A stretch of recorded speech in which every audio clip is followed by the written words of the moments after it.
censor light is not going to fix this problem, and Democrats no longer possess the common sense to understand that not every problem in the world can be fixed with a regulation. But don't tell that to the advocacy groups who also want every future car in America to only start when the driver blows into a breathalyzer. Oh, great, my other car is a Karen. Bill Maher is on a relentless streak, shredding woke absurdities, like it's become his personal mission. At this rate, it wouldn't be shocking to see him inch closer to the center-right or even jump the fence entirely. The far left's radical antics seem to be wearing down his patience. And while he insists he's not switching sides, the cracks in that claim are starting to show. So, what's got Maher fired up this time? And whose heads did he verbally take off in his latest rant? Buckle up, let's get into it. Senator Adam Schiff here last week when the subject of Trump's sliding poll numbers came up. Okay, but how are the Democrats going to blow it this time? This is how. Posturing, purity tests, the politics of I unfriend you if you're not exactly with me 1,000%. If you missed the latest entry in the culture war circus, here's the quick recap. Actress Sydney Sweeney recently fronted an ad campaign for clothing brand American Eagle. Harmless enough, right? Not if you ask the ever-outraged woke brigade. The spot sparked a full-blown online meltdown, with critics bizarrely branding it a white supremacist campaign, really, and calling for both Sweeney and American Eagle to be cancelled. The alleged offense, just more hypersensitive overreach. Bill Maher wasn't buying any of it. In classic no-nonsense fashion, he tore into the absurdity, calling the outrage mob completely delusional. To him, it's yet another example of the far left devouring itself over nonsense no one else can even begin to take seriously. In other uncomfortable racial news, it's sad news. We found out this week that Sydney Sweeney is a Nazi. That was just... no, she's not. But you all see the ad that she's out there. This is a very important ad that we're seeing now. There she is, dressed like Jay Leno in all blue denim.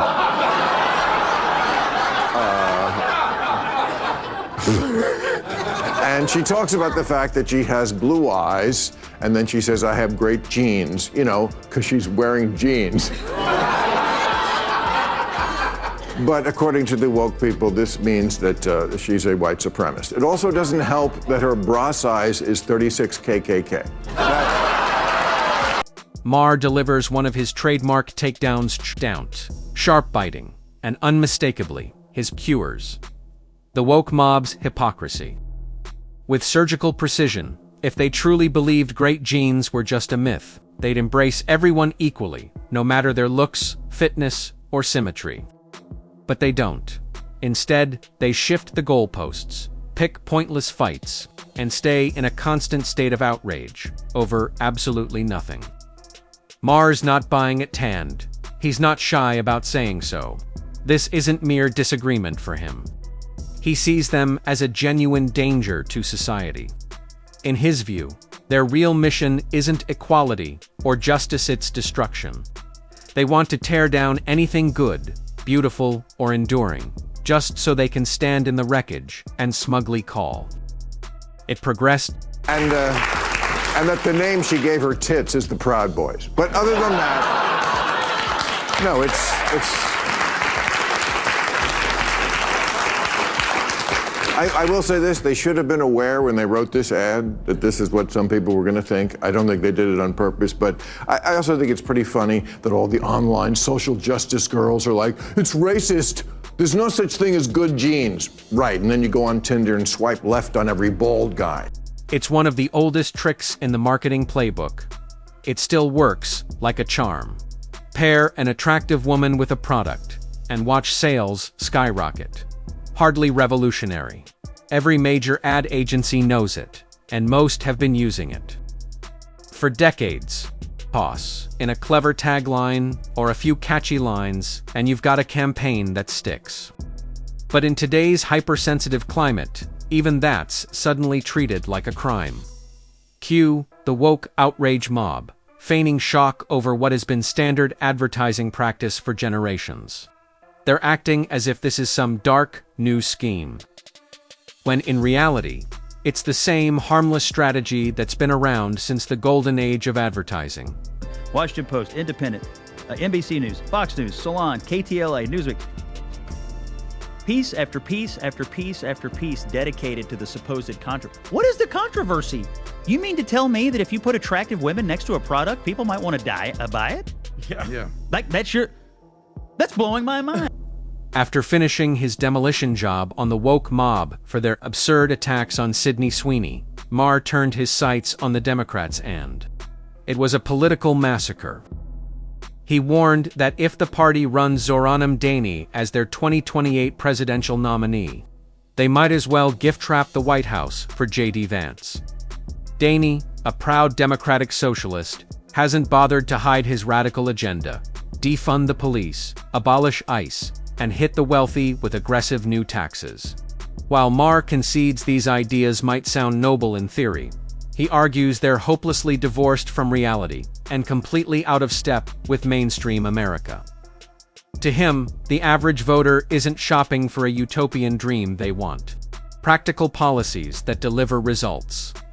Maher's bottom line: if Democrats keep chasing ideological purity, they'll keep handing victories to Republicans, who actually understand how real people think. New York is New York. It's definitely it's the media capital, the financial capital. It is a bellwether like no other city is in this country. So don't tell me that who the mayor of New York is doesn't matter. Let me play devil's advocate for a second. Do you think, let's say, on the seize the means of production, do you think the mayor, that one person, if he is a democratic socialist, do you think that he would have the power and influence to be able to, usher in socialism? He definitely has the power and influence to elect J.D. Vance or whoever is the Republican candidate next. Maher warns that if Zohran Mamdani ever takes the governor's seat in New York, the entire state will instantly become his political laboratory. Every move he makes on the economy, housing, social welfare, or infrastructure will serve as a preview of what a Mamdani presidency could bring. In Maher's view, the way he runs New York will either launch or sink his national ambitions. The state would become a testing ground, a political petri dish for his democratic socialist vision, and the whole country will be watching. Just as Gavin Newsom's California record is now a measuring stick for his presidential viability, Mamdani would face the same microscope. Maher believes voters won't be swayed by lofty rhetoric or progressive catchphrases. They'll judge him on hard, measurable results. If New York flounders under his leadership, his White House hopes could vanish before they ever get off the ground. It's a walking commercial for the Republican Party nationally. I think the Republicans are going to... When you let the Democrat socialists, and now they're actually calling themselves socialists, when you let them take over a major American city, this is what you get. The state-run grocery stores, which work so well in Cuba and the Soviet Union and Venezuela, just bad ideas. And again, this ugly streak, streak of anti-Semitism. Bill Maher is spotting. Calling someone a bogeyman only works if you can back it up with hard facts, when there's real evidence of danger or corruption. That's not fear-mongering. It's a warning. Take Nancy Pelosi, for example. She didn't earn the title of Boogie Woman out of thin air. Her well-documented insider trading scandal sealed it. If she could bend the rules that brazenly as Speaker of the House, imagine the unchecked power she could wield as president. The same logic applies to Gavin Newsom, who presided over California's decline with reckless spending, surging crime, and an exodus of businesses. Now picture that mess on a national scale. That's not paranoia, it's pattern recognition. So, when Maher warns that someone like Zohran Mamdani could take America from capitalism to full-blown socialism, it's not far-fetched. History has already shown us what happens when socialist policies take root. Just look at Venezuela and Cuba. The boogeyman narrative only sticks when there's real fire behind the smoke. And Maher sees the flames on the horizon. If you liked this unapologetic breakdown, hit the like button and subscribe. For more unfiltered commentary. Thanks for watching. See you in the next one.